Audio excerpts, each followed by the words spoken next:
Assalamualaikum.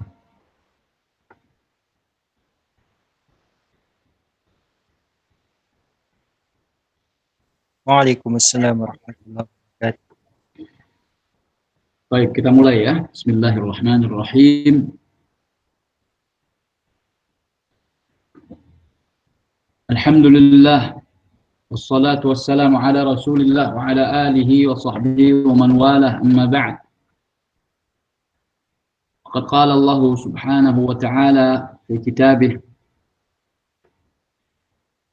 Ya ayyuhalladzina amanu ittaqullaha haqqa tuqatih wa la tamutunna illa wa antum muslimun.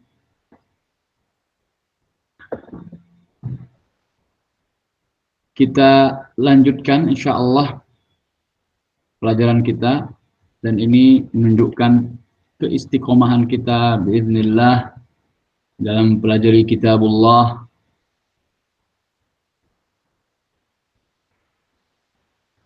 Binisbah li, ana sendiri sudah beberapa kali mengajarkan kitab ini sejak tahun 2000-an ya, sejak tahun 2000-an. Terus ana ulang-ulang. La'alli, mudah-mudahan yang kita lakukan seperti ini termasuk ke dalam realisasi dari firman Allah, wala tamutunna illa wa antum muslimun, yaitu istiqamah di dalam belajar, khasatan fi ta'allumina Al-Quran Al-Karim. Baik, kita sudah membahas tentang wakaf al-ikhtiyari pada pertemuan terakhir. Wakaf al-ikhtiyari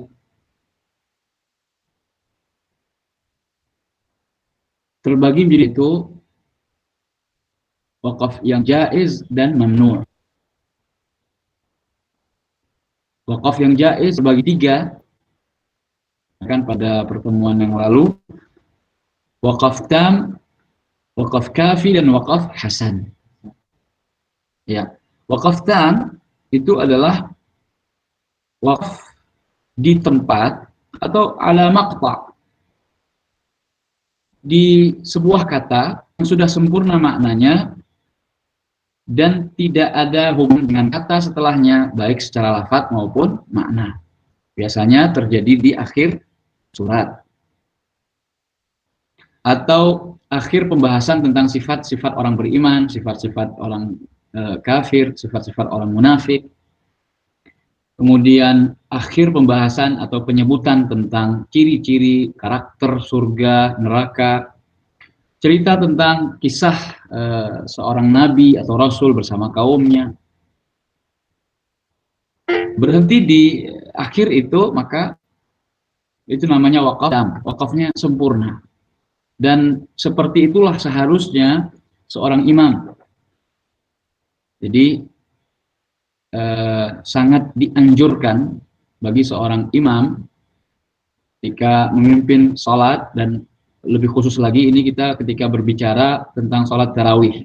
Kalau sholat tarawih atau sholat malam biasanya panjang, ya, yang dilakukan secara berjamaah, maka walaupun sendirian juga ya. Jadi yadkhul fihi jamaah atau munfarid, baik sholat malam tersebut dilakukan secara berjamaah maupun sendirian, seorang imam kalau dia berjamaah atau yang sholat malam tersebut dan dia membaca ayat-ayat Quran, maka hendaknya dia memperhatikan wakaf ikhtiyari, yaitu wakaf yang dia pilih mau berhenti di mana. Hendaknya sangat dianjurkan untuk berhenti di wakaf tam. Dan kita mengatakan pada pertemuan yang lalu, salah satu tanda wakaf yang maknanya atau yang artinya tam, sempurna, adalah wakaf, tanda wakaf yang disimbolkan dengan ain. Dengan ain. Yang kita katakan pada pertemuan yang lalu itu singkatan dari ruku'. singkatan dari ruku'. Ada ulama yang menyebutkan bahwa itu ijtihad dari para ulama berdasarkan riwayat-riwayat yang mereka temukan bahwa Nabi Shallallahu Alaihi Wasallam ruku' di tempat wakaf tersebut. Karena berhenti membaca di tempat tersebut adalah wakaf tam, berhenti yang sempurna. Apalagi didukung dengan hadis-hadis. Sebagaimana dikatakan oleh sebagian ulama bahwa ditetapkannya ain itu di pinggir sebuah halaman dalam mushaf itu berdasarkan riwayat yang mereka dapatkan bahwa Nabi Shallallahu Alaihi Wasallam berhenti di tempat tersebut. Ya, ini wakaf tam. Ini kita belum berbicara secara khusus tentang tanda-tanda wakaf, ya. Namun kita dasarnya, jadi para ulama membuat tanda-tanda wakaf itu dasarnya apa? Dasarnya ini, pembagian wakaf ikhtiari menjadi dua. Yang pertama jaiz, kemudian ada wakaf yang mamnu, yang terlarang. Nah, kita baru selesai dari wakaf yang jaiz. Ini kita ulang sedikit. Wakaf yang boleh itu terbagi tiga, wakaf tam. Nah, wakaf tam tadi sudah sampaikan. Sekarang yang kedua, wakaf kafi.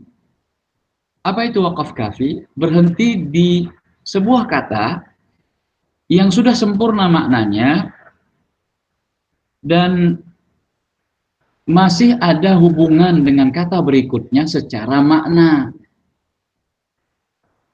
bukan lafaz. Jadi secara lafaz sudah tidak ada hubungan, tetapi secara makna masih berhubungan. Contoh, berhenti di tengah-tengah kisah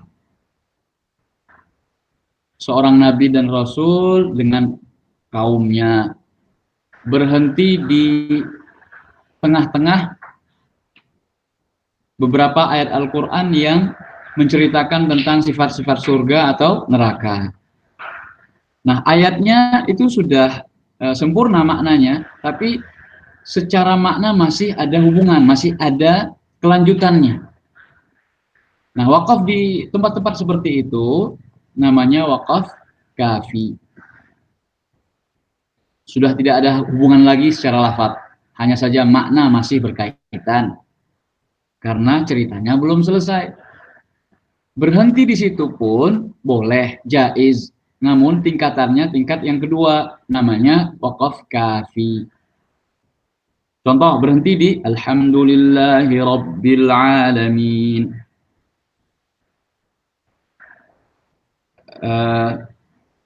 Sebentar, afwan. Berhenti di ayat awal-awal di surat Al-Baqarah. Ya.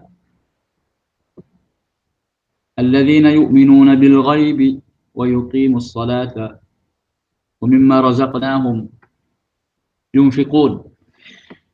Nah, berhenti di yunfiqun ini kan masih ada kelanjutannya, sifat orang-orang yang beriman. Ya. Berhenti di situ namanya wakaf kafi. Boleh? Boleh. Namun wakaf yang tam apabila dia berhenti di akhir penyebutan sifat-sifat orang beriman.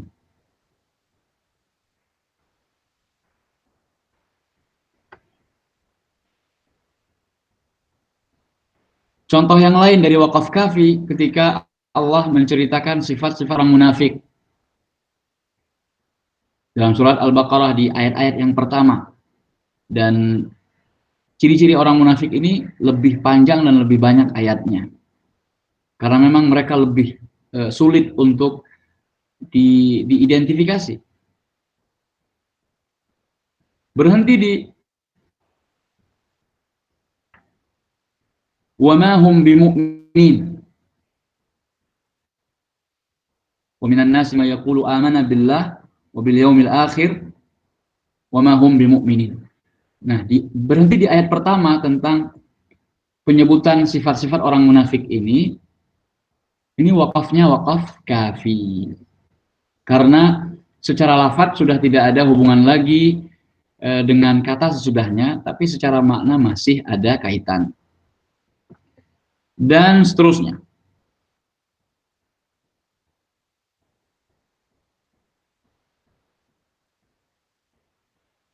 Kemudian yang ketiga, wakaf hasan. Wakaf hasan. Ini tingkatan yang lebih rendah lagi daripada wakaf kafi, yaitu berhenti di pertengahan ayat.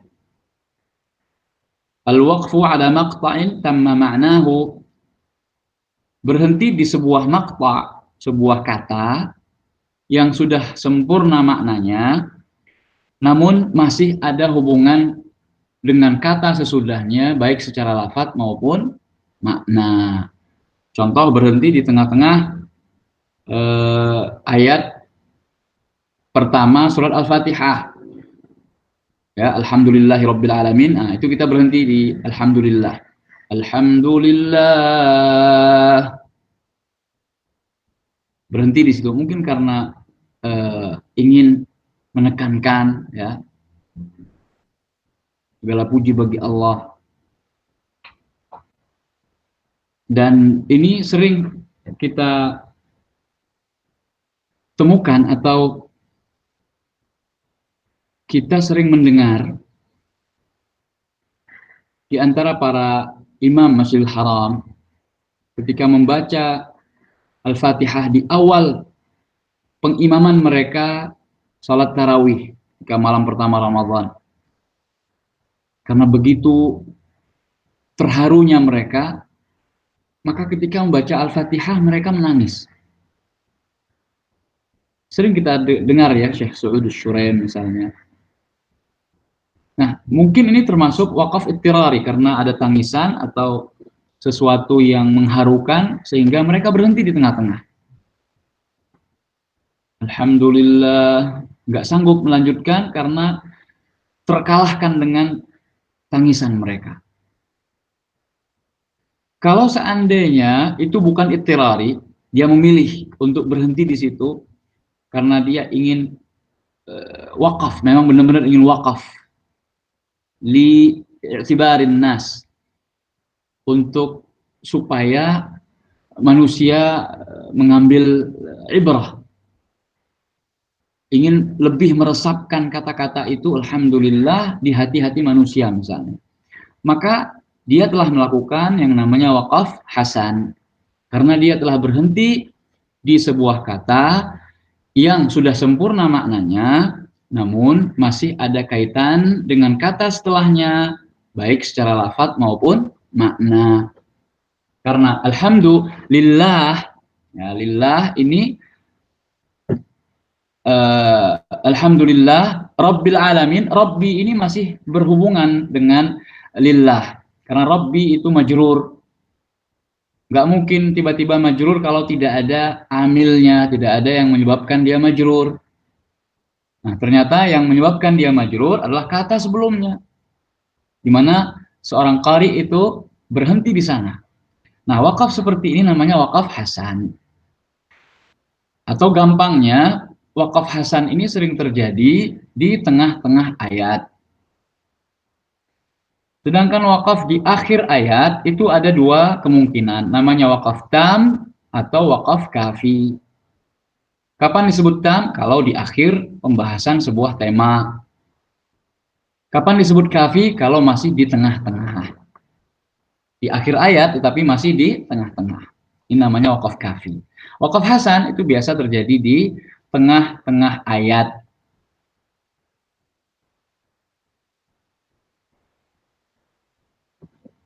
Baik, kita akan lanjutkan setelahnya, yaitu bagian kedua dari wakaf ikhtiyari.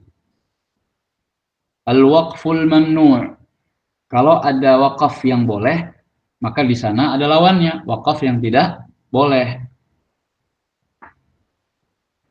Al-waqful mamnu'u qisman. Terbagi menjadi dua bagian. Jadi sama-sama terlarang, tidak boleh dua-duanya. Namun tingkatannya berbeda. Yang pertama, qabihun. Qabih itu jelek. Jadi wakafnya terlarang karena jelek, buruk. Yang kedua, aqbahu minal qabih. Yang kedua lebih buruk lagi. Paling buruk. Nah, yang pertama al-waqful qabih. Wakaf yang buruk atau wakaf yang jelek. Huwa alladhi lam yuaddi ma'na. Yaitu wakaf yang tidak menunaikan maknanya sampai sempurna. Kal waqfi 'ala al-mubtada' duna al-khabar. Seperti wakaf di mubtada bukan di khabarnya atau tanpa khabarnya. Nah, ini lagi-lagi seperti yang pernah kita sampaikan dan kita ulang-ulang bahwa belajar tajwid pun harus didukung dengan belajar bahasa Arab. Sekarang terbukti. Untuk memahami dengan baik pelajaran tentang wakaf, khususnya ketika berbicara tentang wakaf yang terlarang, termasuk yang wakaf yang terlarang adalah wakaf di mubtada tanpa khabarnya.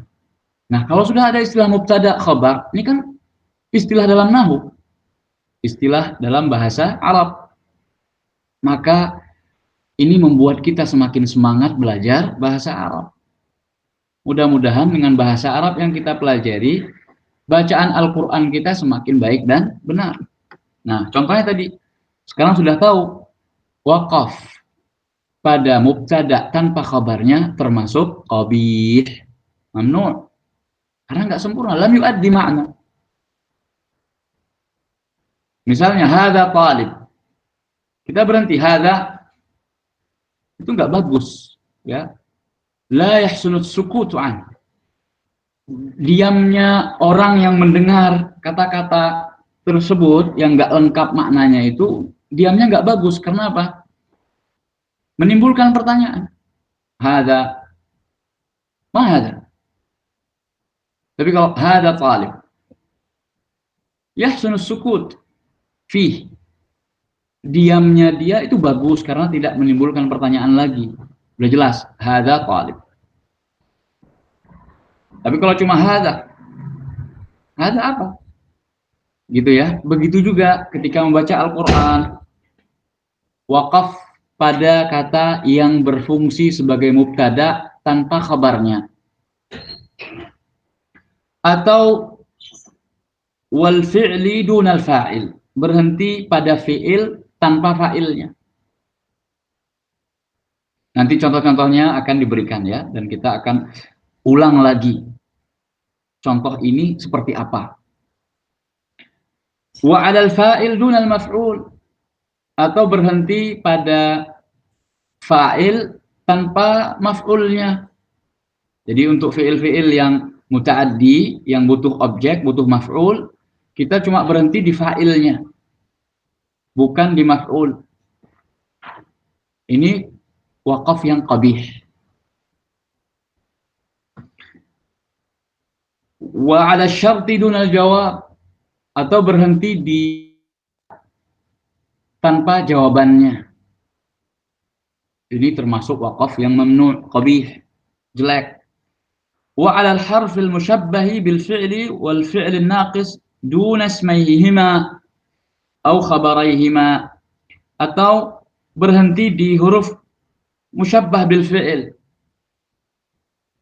Huruf-huruf musyabbah bil fi'il itu huruf-huruf yang serupa dengan fi'ilnya, yaitu yang menasabkan isim seperti inna, anna, dan teman-temannya. Wal fi'lin naqis seperti kana dan saudari-saudarinya, tanpa isim dan khabarnya. Jadi kalau ada kalimat inna atau anna, itu kan ada isim dan khabarnya. Ada isim inna, ada khabar inna. Nah, kalau mau berhenti wakaf, maka berhentilah di khabarnya, supaya lengkap maknanya. Kalau ada kana, kemudian di sana ada isim dan khabarnya, jangan berhenti di kananya. Misalnya, wa kana Allahu ghafurar rahima. Nah, kita cuma berhenti di wa kan, ya, atau wa kana Allah. Nah, ini kurang baik, qabih. Harusnya berhenti di khabarnya. Wa kana Allahu ghafurar rahima. Kal waqfi ala qala min qala Allah. Nah, sekarang beliau menyebutkan contoh-contohnya dari apa yang telah beliau sebutkan tadi. Seperti berhenti pada lafaz qal di firman Allah, qala Allah. Ya, seharusnya kalau mau berhenti di lafaz Allahnya, qala Allah, jangan qal. Tapi qala Allah. Kalau berhenti di qal, ini wakafnya mamnu', wakaf qabih. Kenapa? Karena berhenti di fi'il tanpa fa'ilnya. Wa ala Muhammad, atau contoh yang lain berhenti pada kata Muhammad di firman Allah, Muhammadur Rasulullah. Ini kan mubtada khabar. Muhammadun mubtada, khabarnya mana? Rasulullah. Nah, jangan berhenti Muhammad, apalagi dalam rangka mencari sensasi. Ya, baca surat Al-Fath ayat yang terakhir karena lumayan panjang. Kemudian ya biar agak-agak kreatif begitu, maka dia baca dengan berhenti di Muhammad. Muhammad, Muhammad, ulang-ulang lagi sampai 3 kali. Nah, ini sudah wakafnya qabih, mamnu. Nggak ngerti dia kalau itu terlarang. Karena apa? Kok terlarang? Kalau ada yang bertanya, kenapa terlarang? Karena Anda berhenti di mubtada tanpa khabarnya. Dan itu termasuk wakaf, mamnu' atau qabih. Dan makanya di dalam mushaf itu tanda wakafnya baru diletakkan setelah Rasulullah. Muhammadur Rasulullah. Kalau ingin buat istilahnya mulfit lin nazar, untuk menarik perhatian orang, ya sudah berhenti dengan apa namanya, dengan benar. Silahkan mau iltifat nazar supaya nggak ngantuk, ya, nadanya dibuat lebih tinggi, silahkan. Tetapi jangan sampai kita menabrak hukum-hukum tajwid, dan termasuk dalam hukum tajwid atau tartil itu adalah waqaf, ma'rifatul wuquf. Kalau cuma sensasi-sensasi seperti itu, maka ini bukan metode talibul ilmi yang sahih. Maka kita perlu belajar ya, supaya kita tidak terjatuh kepada kesalahan. Baik, contoh yang lain, wa ala kana min wa kana Allah. Ya, misalnya berhenti di kana.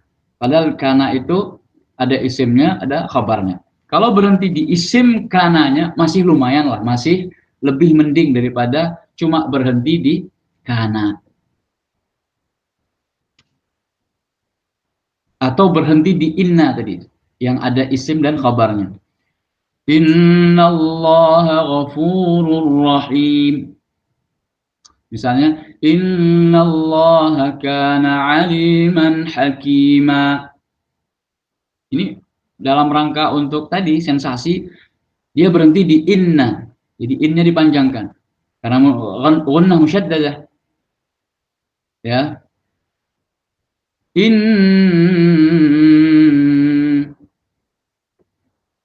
Kayak mau masuk melodi apa begitu. Ini nggak boleh berhenti di inna. Tapi berhenti di isim atau khabarnya. Wa kana Allah. Kalau mau berhenti, ya, dan harus diulang sampai lengkap jumlahnya itu. Kalau kana berarti isim dan khabarnya. Wa ala yaf'al min, atau berhenti di kata-kata yaf'al sebagai fi'il syarat, syartiyah, tanpa jawabnya. Jawab syaratnya nggak dibaca. Min dari firman Allah, wa may yaf'al dzalika yalqa athama. Ya, wa may yaf'al, berhenti di yaf'al untuk konteks ayat ini, lafaz ini tidak tepat. Karena dia butuh objek dzalik. Wa may yaf'al dzalik. Kalau berhenti di dzalik masih lumayan. Namun harus disambung di wa may yaf'al dzalik. Kenapa? Nggak boleh ibtida langsung ke jawab syaratnya. Jadi nggak boleh juga berhenti misalnya begini. Wa may yaf'al dzalik yalqa athama. Itu nggak boleh. Ibtidanya keliru. Wakafnya bisa dibenarkan. Wa may yaf'al dzalik. Wakaf. Kalau mau ibtida, sambung atau memulai kembali, maka diulang. Wa may yaf'al dzalika yalqa athama. Ya, ini termasuk wakaf yang qabih, dan ini terlarang. Tidak boleh berhenti pada fi'il tanpa maf'ul bihnya. Berhenti pada fi'il tanpa fa'ilnya. Berhenti di mubtada tanpa khabarnya. Berhenti di inna atau kana tanpa isim atau khabarnya. Nah, udah lebih jelas bagi kita bahwa sangat bermanfaat belajar bahasa Arab untuk memahami perkara ini. Yang kedua, al-waqfu al-aqbah minal qabih. Yang kedua dari wakaf yang terlarang adalah lebih buruk daripada yang qabih. Aqbahul qabih. Wakaf yang paling jelek. Wa huwa al-waqfu ala aksil murad. Yaitu wakaf pada kata-kata yang menghasilkan makna yang berlawanan dari yang diinginkan. Ala aksil murad. Wakaf berhenti pada keadaan di mana menghasilkan pemahaman yang bertentangan dengan apa yang diinginkan oleh Allah Subhanahu wa taala. Wa huwa haram. Dunat tirar. Maka berhenti seperti itu secara ikhtiari hukumnya haram. Memilih untuk berhenti seperti itu hukumnya haram. Dunat tirar, kecuali terpaksa. Wa yukaffarul mu'taqadu bih, dan divonis kafir orang yang meyakini perkataan itu gara-gara dia baca terus dia yakin seperti itu, maka hukumnya kafir. Nih, ini para ulama tajwid saja kok bisa-bisanya masuk pembahasan kepada takfir, pengkafiran. Jadi masalah hukum kufur, kafir dan sebagainya itu adalah masalah yang lumrah bagi para ulama ketika membahas sebuah hal di dalam perkara agama. Karena memang orang yang meyakini seperti itu sebagai sebuah keyakinan padahal itu keliru, maka tidak syak lagi akan kufurnya. Jadi masalah ulama mengatakan bahwa perbuatan seperti ini sifatnya, hukumnya kufur, bisa mengkafirkan pelakunya, ini hal yang biasa. Yang tidak biasa dan bukan merupakan metode ulama adalah mudah mengkafirkan pelaku. Memvonis kafir secara persen. Ini yang membedakan kita ahlu sunnah wal jamaah, salafiyin, at-ta'ifah al-mansurah, al-firqah an-najiyah, dari golongan-golongan yang lain seperti Khawarij, Mu'tazilah, Murji'ah dan lainnya.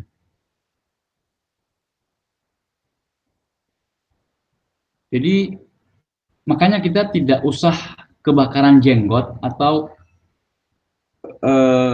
merespon terlalu masif, kemudian berlebihan di dalam rudud, membantah misalnya pernyataan yang kontroversi, bahwasanya kita atau ustadz-ustadz kita itu dicap sebagai wahabi ekstrim, salafi yang merupakan akar terorisme, pintu masuk ekstremisme, dan lain sebagainya. Karena kita nggak merasa seperti itu. Kita tidak seperti orang yang mudah mengkafir-kafirkan orang lain. Kita hanya bisa mengatakan secara umum perbuatan ini kufur. Namun kita tidak gampang menggampangkan, tidak bermudah-mudahan di dalam vonis pengkafiran pelakunya secara ta'yin. Karena itu butuh apa? Butuh iqamatul hujjah, butuh apa?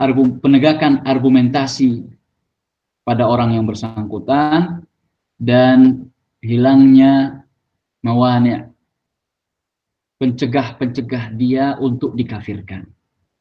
Kalau masih ada halangan-halangan untuk mengkafirkan seseorang, seperti al-udhur bil jahl, udhur karena kebodohannya, dia tidak tahu kalau itu bisa mengkafirkannya, maka nggak boleh kita kafirkan langsung, kasih tahu dulu.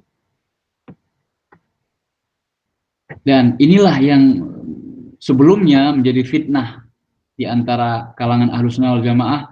Orang-orang seperti itu dikatakan murji'ah. Ya, tuduhan yang dilemparkan kepada Syekh Ali Al-Halabi rahimahullah kan berawal dari situ. Karena beliau berada di atas al-haq dalam hal vonis pengkafiran secara ta'yin. Dan begitu juga lajnah daimah. Jadi tidak ada perselisihan pada hakikatnya antara Syekh Al-Urdun, Masyayikh Al-Urdun dengan Masyayikh Saudiyah. Ya, dan masalah kritikan terhadap salah satu kalimat atau beberapa kalimat dalam sebuah kitab yang ditulis oleh seorang ulama, itu hal yang tabi'i. Tidak menyebabkan beliau keluar dari Ahlus Sunnah. Rahimahullah wa rahimallahu jami'a ulama'il muslimin. Ya. Tadi Syekh di sini mengatakan bahwa wa yukaffarul mu'taqidu bih, dan dikafirkan orang yang meyakini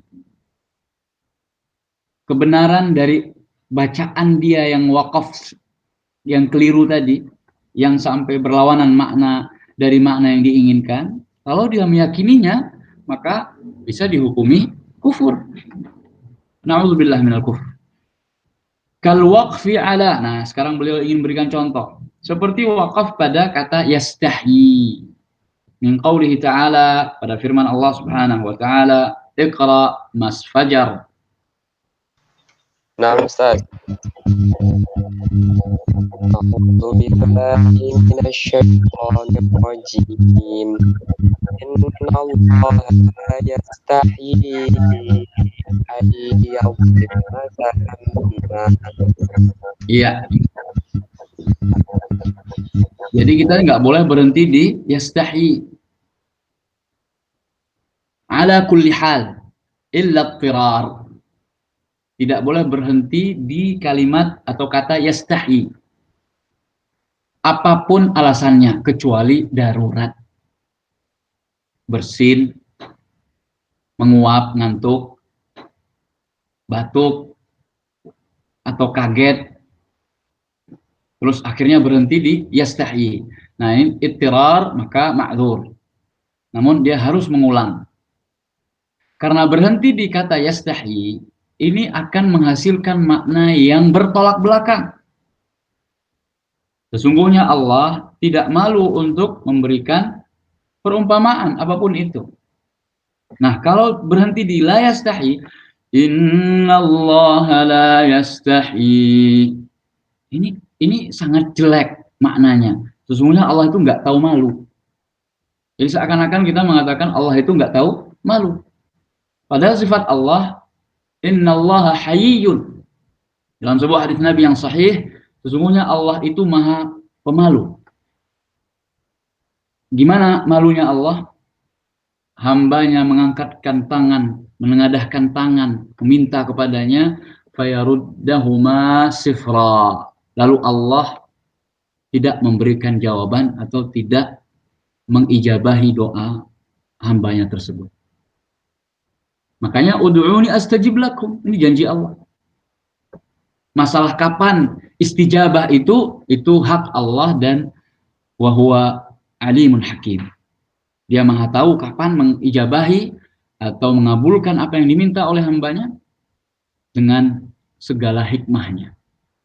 Ketika diakhirkan misalnya, ditunda, baik ditunda di akhir hayatnya, atau saat-saat menjelang kematian, atau bahkan ditunda oleh Allah sampai di akhirat nanti. Yang jelas Allah akan penuhi janjinya mengabulkan apa yang kita minta. Makanya Umar bin Khattab setelah mendengar hadis dari Rasulullah SAW ini tentang makna dan tafsir dari ud'uni astajib lakum, maka beliau mengatakan bahwa la yahummuni ijabat du'a, walakin yahummuni himmat ad-du'a, atau kama qala Umar bin Khattab. Jadi aku itu tidak memikirkan tentang dikabulkan atau tidaknya sebuah doa, tetapi yang aku pikirkan adalah semangat untuk berdoa. Yang aku pikirkan adalah bagaimana caranya supaya kita terus-menerus berdoa kepada Allah. Karena Allah akan lebih banyak lagi. Semakin banyak kita meminta kepada Allah, bukan semakin berkurang keutamaan dan anugerah dari Allah, malah semakin banyak. Kemudian setelah para sahabat mendengar Rasulullah mengatakan demikian, lalu para sahabat mengatakan, idzan nukthir doa. Kalau begitu, kami akan memperbanyak doa terus. Apa kata Rasulullah SAW? Balillahu akthar. Bahkan Allah lebih banyak lagi akan membalas doa-doa kalian. Ya, artinya Allah la yamal hatta tamallu. Allah itu tidak pernah bosan dengan doa-doa kalian sampai kalian sendiri yang bosan. Makanya silahkan kita banyak dan giat berdoa. Apalagi ini kita mau mendekati Ramadan ya. Ini nasihat dan wasiat anak untuk anak pribadi dan antum ya tullabi. Ihrisu ala نشاطكم في الدعاء إلى الله والتضرع له وخاصة قبل أن تفطروا, lebih khusus lagi ketika sebelum antum buka puasa, di saat-saat orang gembira dengan akan berbuka, segera berbuka begitu, antum malah meneteskan air mata untuk berdoa kepada Allah. Antum menggunakan kesempatan itu, misalnya kalau dalam kajian ya, dalam hati antum berdoa, kemudian ya berdoa dengan sungguh-sungguh, berdoa bitadarru', menangis dan mengiba kepada Allah Subhanahu wa taala agar Allah mengabulkan apa yang antum inginkan. Yang sekarang sedang menunggu pengumuman dari Jamiatul Islamiyah di Madinah atau di Timur Tengah, atau yang sedang melamar pekerjaan, atau yang sedang menunggu momongan, atau yang sedang punya usaha, proyek dan lain sebagainya. Apapun hajat antum, maka gunakan kesempatan itu untuk berdoa kepada Allah. Gak ada ruginya orang yang berdoa. Kata Umar bin Khattab, la yuhimmuni al-ijabah, la yuhimmuni himmatul ijabah, walakin yuhimmuni himmatud du'a. Aku tidak memikirkan masalah Allah mengijabahi atau enggak mengijabahi, karena itu sudah pasti Allah ijabahi. Ud'uni astajib lakum. Lakin hal nad'u? Mata nad'u? Wa kaifa nad'u? Kaifa adabud du'a? Ini yang perlu kita perhatikan dan kita pelajari terus bagaimana caranya supaya doa kita itu makbul, diterima oleh Allah, laisa mardudan.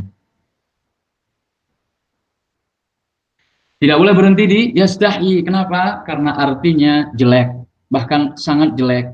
Haram sengaja berhenti di situ. Innallaha la yastahi. Yang Ana contohkan untuk tidak diikuti. Jangan seperti itu. Jangan berhenti di yastahi. Karena artinya sudah berbeda dari apa yang diinginkan. Wa kal waqfi 'ala shalah min qaulihi ta'ala, atau contoh yang lain berhenti pada kata as-salah dari firman Allah Subhanahu wa taala, ya ayyuhalladzina amanu, coba dibaca rahmah.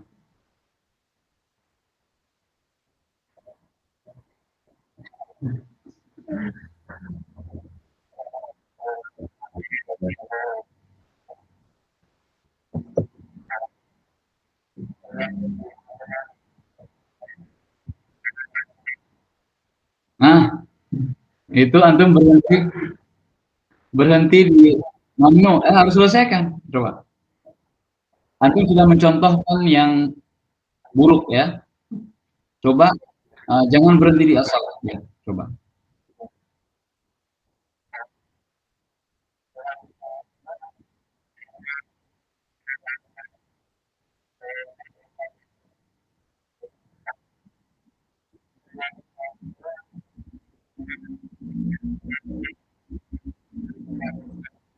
Sukara, su, ya, ulangi.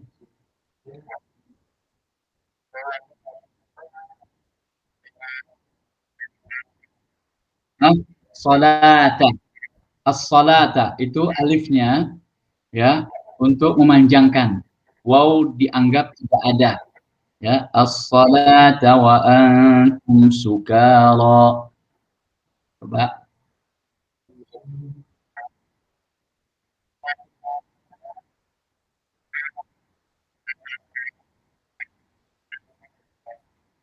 Ya, wahai orang yang beriman, janganlah kalian mendekati salat dalam keadaan kalian itu mabuk. Ya, itu yang diinginkan. Kalau kita berhenti di as-salah, jadi seakan-akan Allah memerintahkan kita untuk tidak mendekati salat. Ya ayyuhalladzina amanu la taqrabus salah. Nah, ini orang cari sensasi misalnya, ya. Dia ingin memanjangkan dan melenggak-lenggokkan di as-salah karena di sukara matnya asli cuma 2 harakat. Jadi bunga suaranya kurang. Sehingga dia meliak-liukkan suaranya di as-salah. Kesempatan ini biar apa? Biar tambah indah, masya Allah. Tambah indah tapi maknanya tambah jelek. Akbahul qabih. Sangat buruk. Kenapa? Karena berhenti di situ itu bisa memalingkan makna 180 derajat berbeda dari apa yang diinginkan oleh Allah dengan firman-Nya ini. Nggak boleh. Nah, makanya belajar wakaf itu penting sekali. Wasadaqa Ali bin Abi Thalib hinama qal at-tartil tajwidul huruf wa ma'rifatul wuquf. Bahasa beliau itu luar biasa. Pendefinisian beliau itu luar biasa. Dengan kalimat yang singkat menafsirkan tertil, warattilil Qur'ana tartila. Ya, makna tertil itu apa? Beliau gambarkan atau beliau definisikan dengan 2 unsur saja, tajwidul huruf wa ma'rifatul wuquf. Di dalamnya sangat syarat dengan makna, ya. Penting sekali mengetahui wakaf, gimana kita harus berhenti, kapan kita harus berhenti, dan bagaimana cara kita berhenti, itu setengah dari ilmu tajwid. Berdasarkan definisi Ali bin Abi Thalib. Jangan berhenti di as-salah. untuk ayat ini. Berhenti di mana, Ustaz? Kita nggak sanggup nafasnya. Berhenti di misalnya ya amanu, kalau nggak sanggup. Kalau masih sanggup sedikit, ya berhenti di la taqrabu. Ya, ya ayyuhalladzina amanu la taqrabu. Janganlah kalian mendekati. Nah, mendekati apa? La taqrabus salata wa antum sukara. Begitu, kalau seandainya ini bagi yang nafasnya sangat-sangat pendek ya, maka kalau mau berhenti, jangan berhenti di as-salah, tapi berhenti sebelumnya. La taqrabu, fi'il nahi. Ya, ini fi'il nahi, la taqrabu. Tapi untuk mengulanginya lagi, ulang. La taqrabus salata wa antum sukara. Baik. Contoh yang lain, wal waqfu ala atau wal waqfi ala zalimin min qaulih ta'ala, dan seperti wakaf pada kata az-zalimin di dalam firman Allah Subhanahu wa taala yang akan dibacakan oleh akhuna Rizal Fikri Firmansyah.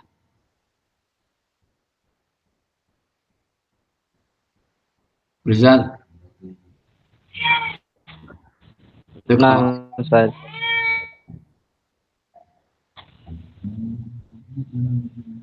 أعوذ بالله من الشيطان الرجيم يدخل من يشاء في رحمته والظالمين أعد لهم عذابا أليما. Ya, nah itu berhenti yang bagus ya. Berhenti yang aqbahul qabih, yang paling jelek, itu adalah di kata az-zalimin. Misalnya, yudkhilu man yasha'u fi rahmatihi wal-zalimin.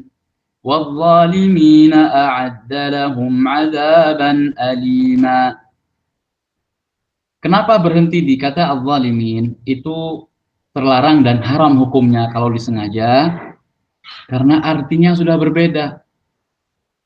Yudkhilu, Allah memasukkan, man yasha'u, siapa saja yang dia kehendaki, fi rahmatihi, dalam rahmatnya, wadh-dhalimin, dan orang-orang yang zalim. Ada kesan bahwasanya Allah memasukkan ke dalam rahmatnya, ke dalam surganya, orang-orang zalimin juga. Padahal bukan seperti itu yang dimaksud. Makanya para ulama, hampir semua mushaf yang kita temukan, tanda wakaf itu diberikan di rahmatih. Jadi berhenti di situ kalau mau berhenti. Dan memang sebaiknya berhenti di situ, ya. Ada perbedaan tanda wakafnya. Ada yang meletakkan jim di situ, ada yang wakaf aula. Ya, tergantung dari ijtihad ulama. Yudkhilu man yasha'u fi rahmatih والظالمين أعد لهم عذابا أليما. Ya, karena yang diinginkan oleh Allah az-zalimin, dan orang-orang yang zalim itu Allah persiapkan bagi mereka azab yang pedih. Jadi az-zalimin itu bagiannya adalah bagian azab, bukan bagian rahmat. Sehingga antara rahmat dengan orang zalim dipisah. Baiknya dipisah dari segi bacaan. Yudkhilu man yasha'u fi rahmatih wadh-dhalimina a'adda lahum 'adzaban alima. Bahkan Anda dapatkan faidah dari beberapa masyayikh al-qurra yang ahli qiraat. Mereka mengatakan bahwa termasuk faqih atau kefakihan seseorang ketika membaca Al-Qur'an, contohnya untuk dua hal yang berbeda dibedakan juga dengan lantunan atau alunan suaranya. Jadi seakan-akan temanya sudah berbeda, dan itu ditampakkan atau diwujudkan dengan berubahnya lantunan atau alunannya. Yudkhilu man yasha'u fi rahmatih wadh-dhalimina a'adda lahum 'adzaban alima. Jadi seakan-akan dia mengikuti dan meresapi apa yang diinginkan Allah. untuk dimaknai.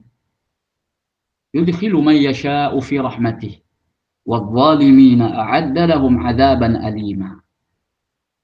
Ya. Wadh-dhalimina a'adda lahum 'adzaban alima. Ya, itu tambahan ya, tambahan faedah. Kalaupun tidak berubah alunannya atau tidak dibedakan dari segi suara dan sebagainya, la ba'sa bihi. Al-muhim fil waqf, ketika berhenti jangan berhenti di adh-dhalimin. Kenapa? Karena bisa merusak arti. Artinya berlawanan. Baik, tanbih. Sekarang catatan atau perhatian, yajuzul waqfu ala ra'sil ay mahma kana al-ma'na wa mutaba'atul qira'ati fil ayah. Boleh berhenti di akhir ayat apapun maknanya dan melanjutkan bacaan pada ayat selanjutnya. Mislu, contoh.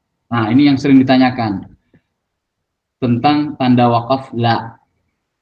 Baik yang diletakkan di ujung ayat atau di atas penomoran ayat. Seperti dalam surat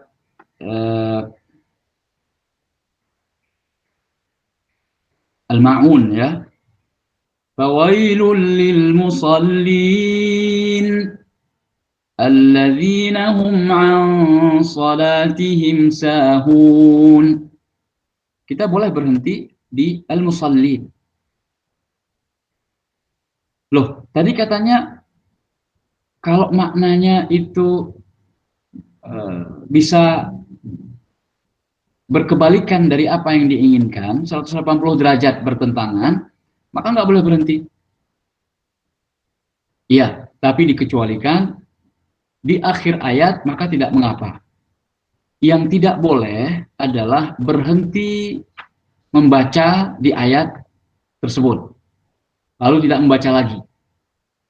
Misalnya ketika sholat, berhenti di fawailul lil musallin, lalu langsung ruku'.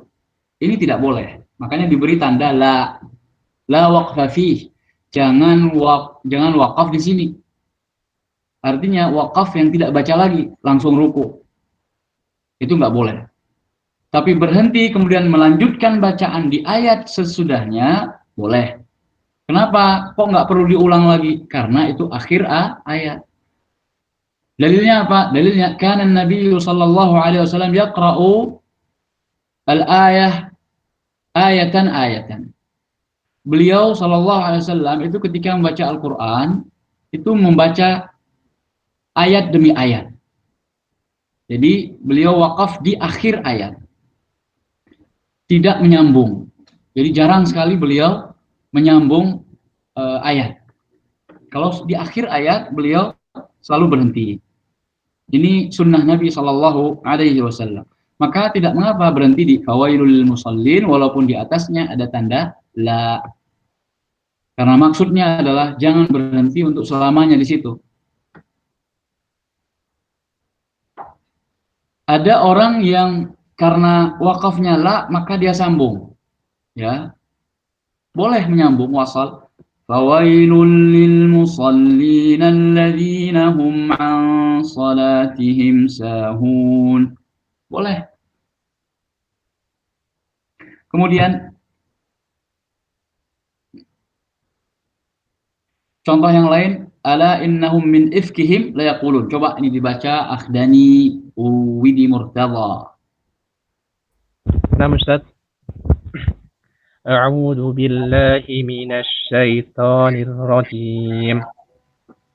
Ala innahum min ifkihim la yaqulun.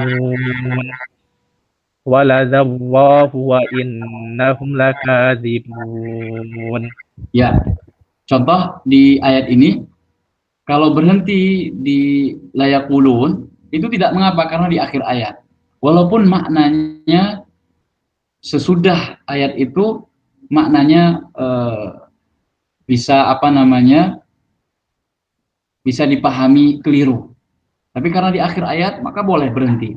Ala innahum min ifkihim la yaqulun. Ketahuilah sesungguhnya mereka, di antara kebohongan mereka, mereka akan mengatakan atau benar-benar mengatakan waladallahu wa innahum lakadzibun.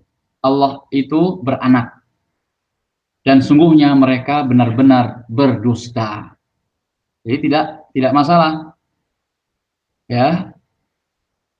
Yang masalah adalah berhenti di layaqulun kemudian tidak membaca lagi. Ala innahum min ifkihim layaqulun. Allahu akbar.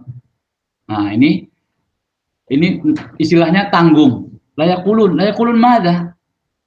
Mereka akan atau benar-benar mengatakan apa? Ini masih menunggu maf'ul bihnya mana? Apa qaul mereka? Maka lengkapi ayat setelahnya dibaca. Waladallahu wa innahum lakadzibun. Jadi sudah dipahami bahwasanya itu perkataan mereka. Jadi bukan Allah membenarkan apa yang mereka katakan, tidak. Bahkan Allah tegaskan kalau mereka itu berdusta. Maka penting untuk melanjutkan ayat. Nah, berhenti di ayat yang pertama. Untuk tidak membaca lagi, ini yang keliru. Fawailul lil musallin, berhenti untuk tidak membaca lagi, ini keliru, nggak boleh. Tapi berhenti kemudian membaca ayat seterusnya, ayat selanjutnya, tidak mengapa. Yajuz, kata beliau. Yajuzul waqfu ala ra'sil ayat, mahma kana al-ma'na, wa mutaba'atul qira'ati fil ayah. Ya. Kemudian, catatan yang berikutnya, wala ba'sa 'alal qari'i an yulahidha isyaratil waqfi fil Qur'anil Karim. Dan tidak mengapa bagi pembaca Al-Qur'an untuk memperhatikan isyarat-isyarat waqaf atau tanda-tanda waqaf yang ada dalam Al-Qur'anil Karim. Mithlu mim waqaf lazim, ya, jim waqaf jaiz, qala waqaf aula, sala wasal aula, dan seterusnya. Wa tilka hiya isyaratul waqfil jaiz. Nah, beliau ingin menyampaikan bahwa yang semisal mim, jim, qala, sala itu adalah isyarat tanda wakaf yang boleh, jaiz. Boleh berhenti di tanda-tanda wakaf seperti itu. Wala lil waqfil mamnu', dan wakaf la itu untuk rambu-rambu atau tanda-tanda wakaf yang terlarang. Nah, kita sudah sampaikan tadi penjelasannya, terlarang kalau seandainya berhenti untuk selamanya atau seterusnya. Kemudian mu'anaqah, titik 3 yang berbentuk segitiga dan ada 2 tempat, ya. Dia mengapit satu kalimat atau satu kata atau lebih.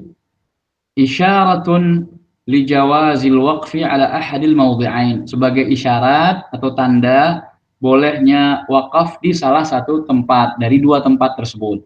Jadi kalau sudah berhenti di tanda yang pertama, maka sambung di tanda yang kedua. Kalau sambung di tanda yang pertama, maka harus berhenti di tanda yang kedua. Ini namanya waqaf mu'anaqah. Wala farqa an yakuna al-waqful jaizu fi ra'sil ayah aw fi juz'iha. Dan tidak ada bedanya waqaf jaiz itu di akhir ayat atau di potongannya. Kal waqfi ala juz'il ayah min qawlihi ta'ala, seperti waqaf pada potongan ayat dari firman Allah Subhanahu wa taala. Coba baca Imam.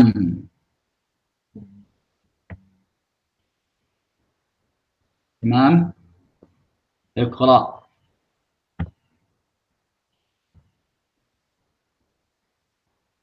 Aina Imam? Imam nggak dengar? Kabul, coba kabul. Kabul. Namta. Ya, iqra. A'udzu billahi minasy syaithanir rajim. Innama yastajibu alladhina yasma'un wal mauta yab'athuhumullah. Ulangi, wal mauta. Wal mauta yab'athuhumullah. Iya, berhenti di yasma'un, ya, karena di situ ada tanda wakaf mim. singkatan dari lazim. Harus berhenti di situ supaya tidak salah makna. Innama yastajibul ladzina yasma'un. Sesungguhnya yastajibul ladzina yasma'un. Dia mengijabahi orang-orang yang mendengar, alladzina yasma'un. Wal mauta yab'atsuhumullah. Adapun orang-orang mati, Allah akan bangkitkan mereka. Jadi innama yastajibul ladzina yasma'una wal mauta, jangan disambung supaya tidak menjadi ataf ke alladzina. Makanya ada tanda mim waqaf lazim, harus berhenti di situ supaya tidak salah makna. Wa al-waqfi ala yu'allimuhu bashar, atau berhenti di kata bashar min qaulihi ta'ala, dari firman Allah Subhanahu wa taala, Iqra Arman. Arman? Enggak ada ya. Baik. Ghair Kelvin. Naam, Ustaz. A'udzu billahi minasy syaithanir rajim. ولقد نعلم أنهم يقولون إنما يعلمه بشر لسان الذين يلحدون إليه أعجمي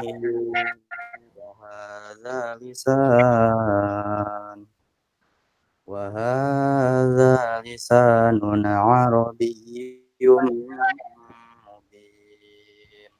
Ulangi. Lisanul ladzi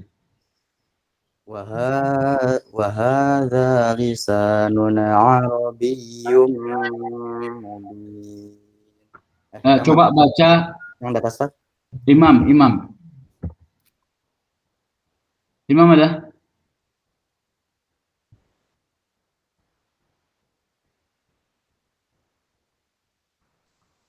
Enggak ada. Mana Imam suaranya? Imam? Enggak dengar suara antum? Apaan? Galang? Coba Galang. Nah, Ustaz. Coba baca. Walaqad na'lam. A'udzu billahi minasy syaithanir rajim. Walaqad na'lamu annahum yaquluna innama yu'allimuhu bashar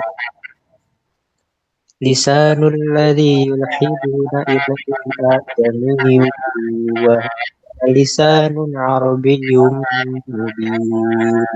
Ya, lisanul ladzi, ya, bukan lisanul ladzina. Lisanul ladzi yulhiduna ilaihi. Ya, jadi tidak mengapa berhenti di bashar. Terus lanjut di setelahnya, lisanul ladzi yulhiduna ilaihi a'jamiyyu wa hadza lisanun arabiyyun mubin. Karena kalau dari segi arti, walaqad na'lam, dan sungguh kami telah mengetahui, annahum yaqulun, bahwasanya mereka mengatakan innama yu'allimuhu bashar, sungguhnya dia diajari oleh manusia. Jadi Muhammad itu, kata mereka orang-orang kafir, dia diajarin sama manusia, yaitu orang-orang dari agama sebelah. Begitu. Dan mereka tahu bahwasanya agama sebelah asalnya dari Romawi, ya, dari Rom, atau kalau mereka mengatakan dari Majus berarti dari Furs, Persia. Bahasa Rom, bahasa Persia itu bahasa ajam. Lisanul ladzi yulhiduna ilaihi a'jami. Allah bantah perkataan mereka ini, yaqulun innama yu'allimuhu bashar, dibantah sama Allah. Lisan yang mereka ilhad, simpangkan kepadanya, yaitu yang mereka tuduhkan itu adalah ajamiyun, bahasa ajam, bahasa non Arab. Wahada, namun Al-Quran ini lisanun arabiyyun mubin, dengan bahasa Arab yang jelas, yang nyata, jelas-jelas bahasa Arab, nggak mungkin diajari sama orang yang beragama sebelah. Nah, jadi tidak mengapa kita berhenti di perkataan yang disitir atau dinukil oleh Allah Subhanahu wa taala dari perkataannya orang-orang kafir.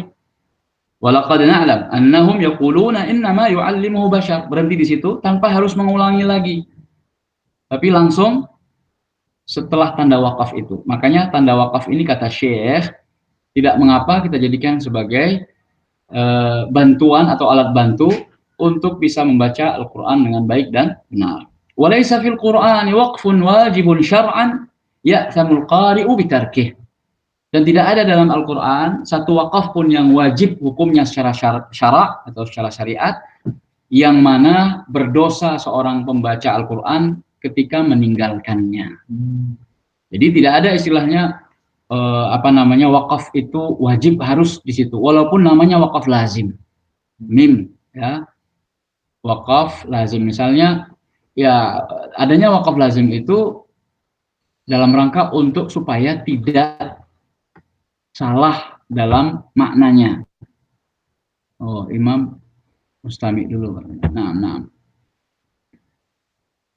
Baik, ya sebagaimana yang kita sampaikan bahwa dalam masalah wakaf itu tidak ada satupun wakaf yang hukumnya wajib harus berhenti di situ, ya.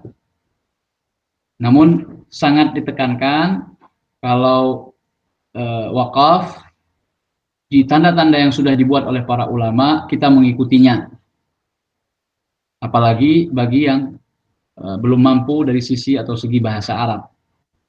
Namun bagi yang sudah paham bahasa Arab, lahu an yaqifa fi kulli maqta'in jaiz. Selama wakafnya jaiz, maka dia boleh berhenti di situ secara ikhtiyari, secara pilihannya. Ada, wallahu a'lam. Sebelum ana tutup, ada pertanyaan silahkan. Nah, Ustaz. Baik.